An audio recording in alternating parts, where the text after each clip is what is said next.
Dans ce dialogue, alors, il confie la mission au Fils d'aller lui amener la fiancée qui ne lui ressemble pas, parce que l'humanité est devenue pécheresse. Le Fils accepte d'aller prendre la fiancée pour qu'elle vienne manger à la table du Père et du Fils.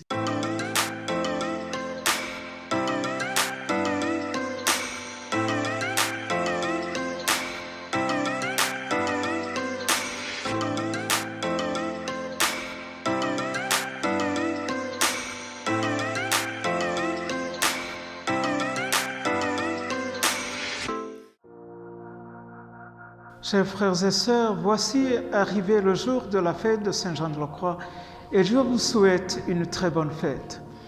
La communauté des frères Carmes de Gitega et leurs amis vous souhaitent une très bonne fête de Saint-Jean-de-la-Croix. Nous sommes venus pendant le Triduum en méditant sur certains aspects de Saint-Jean-de-la-Croix. Et aujourd'hui, je vous proposerai que nous nous unissions à toute la création dans la louange à Dieu, en union avec Saint Jean de la Croix. Lui-même a fait comme ça.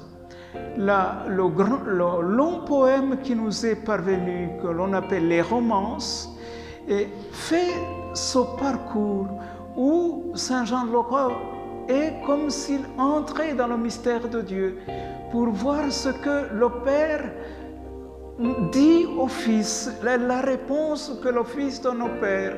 Alors, il trouve que le Père disait quelque chose comme « Rien ne me contente, Fils, en dehors de ta compagnie, et si quelque chose me contente, c'est en toi-même que je le trouve.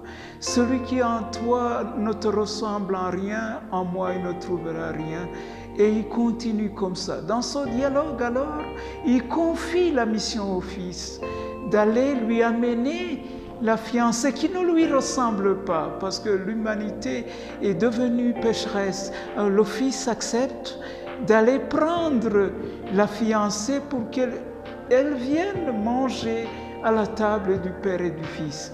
Et c'est tout ce parcours qui va arriver jusqu'au mystère de l'incarnation du Verbe de Dieu fait chair. Et en cela, toute la création est convoquée parce que là où le Seigneur, le Père, parle de l'épouse, il parle en même temps du palais de l'épouse qui rassemble tout le créé. Aujourd'hui, nous disons maison commune ou terre habitée, mais en fait, c'est le palais de l'épouse dans les symboles qu'utilise Saint Jean de la Croix. Un autre texte merveilleux pour nous montrer cette convocation de tout le créé, c'est ce cantique spirituel.